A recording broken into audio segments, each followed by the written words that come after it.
উপস্থিত সকলকে আমার শুভেচ্ছা ও সালাম জানাচ্ছি। আসসালামু আলাইকুম। স্বাস্থ্য খাতের অত্যন্ত গুরুত্বপূর্ণ একটা ইস্যু নিয়ে আমরা সকলেই আজ একত্রিত হয়েছি। গুরুত্বপূর্ণ বলছি এই কারণে যে জাতীয় উন্নয়ন অগ্রগতি নিশ্চিত করতে হলে দক্ষ কর্মক্ষম মানব সম্পদ দরকার। দক্ষ কর্মক্ষম মানব সম্পদ ব্যবস্থাপনা গড়ে তুলতে না পারলে ব্যক্তিগত জীবন থেকে জাতীয় উন্নয়ন কোনোটাই যথাযথভাবে করা যাবে না। তাই যে কোনো পরিস্থিতি হোক না কেন এবং যত চ্যালেঞ্জিং থাকুক না কেন, আমাদেরকে সুস্থ সবল প্রজন্ম গড়ে তুলতেই হবে। এই জন্য সরকারি, বেসরকারি, সুশীল সমাজ, জাতীয় ও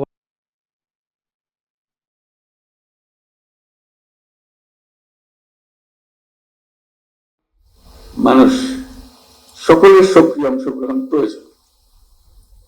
কেবল পারস্পরিক অংশীদারিত্বের মাধ্যমে এটা সম্ভব। আর সেই কারণেই আজকের আয়োজন গুরুত্বপূর্ণ ও তাৎপর্যপূর্ণ।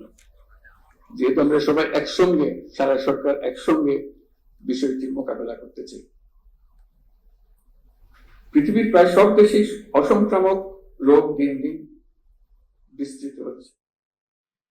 বাংলাদেশের আর্থসামাজিক ভৌগোলিক অবস্থান এবং বিপুল জনগোষ্ঠীর ছোট এলাকায় বসবাসের প্রেক্ষাপটে এই পরিস্থিতি আরো সংকটময়। তাই এটি জাতীয় স্বাস্থ্য ব্যবস্থাপনার সম্ভবত সবচাইতে গুরুত্বপূর্ণ দিক, যা শুধু স্বাস্থ্য খাত নয়, আমাদের সামগ্রিক অর্থনীতি, সামাজিক নিরাপত্তা এবং টেকসই উন্নয়নের সাথেও নিবিড়ভাবে জড়িত। বিশ্ব স্বাস্থ্য সংস্থার 2022 সালের প্রতিবেদন অনুসারে বাংলাদেশে মোট মৃত্যুর শতকরা 71% ঘটে অসংক্রামক রোগের কারণে।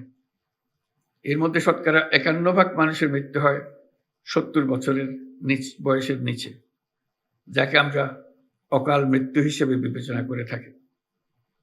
আমাদের ব্যক্তিগত চিকিৎসা ব্যয়, আউট অফ পকেট এক্সপেন্ডিচার 69%, যার বেশিরভাগ অসংক্রামক রোগের জন্য ব্যয় হয়। অসংক্রামক রোগ হলে মানুষ উচ্চ চিকিৎসা ব্যয়ের মুখোমুখি হতে বাধ্য হয়। কোনো ব্যক্তির ক্যান্সার হলে তার পরিবারকে আর্থিক ক্ষমতার সর্বোচ্চ প্রয়োগ করতে হয় এবং প্রায় ক্ষেত্রে সহায়হীন, সম্বলহীন হয়ে পড়ে। কোনো কোনো ক্ষেত্রে বিদেশ থেকে অতি উচ্চ মূল্যে চিকিৎসা নেওয়ারও প্রয়োজন হয়। আমাদের বিপুল অঙ্কের টাকা চলে যায় বিদেশে এইসব রোগের চিকিৎসা খাতে।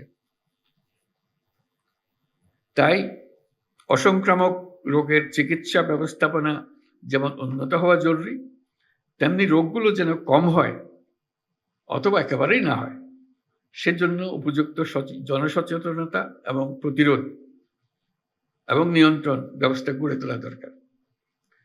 স্বাস্থ্যসেবা বিভাগের একার পক্ষে এটা সম্ভব নয়, এটার একার কাজও নয়, সবাই মিলে এটাকে করতে হবে। এই জন্য সব মন্ত্রণালয়ের সহযোগিতা দরকার। খাদ্য, কৃষি, শিক্ষা, ক্রীড়া, স্থানীয় সরকার, গণপূর্ত, এমন প্রত্যেকটি খাতের গুরুত্বপূর্ণ ভূমিকা আছে। প্রত্যেক খাত থেকে দরকার সুনির্দিষ্ট কর্মপরিকল্পনা ও নিবিড় উদ্যোগ। তাই এই সকল মন্ত্রণালয় চিহ্নিত করা হয়েছে এবং তাদের করণীয় নির্ধারণ করা হয়েছে।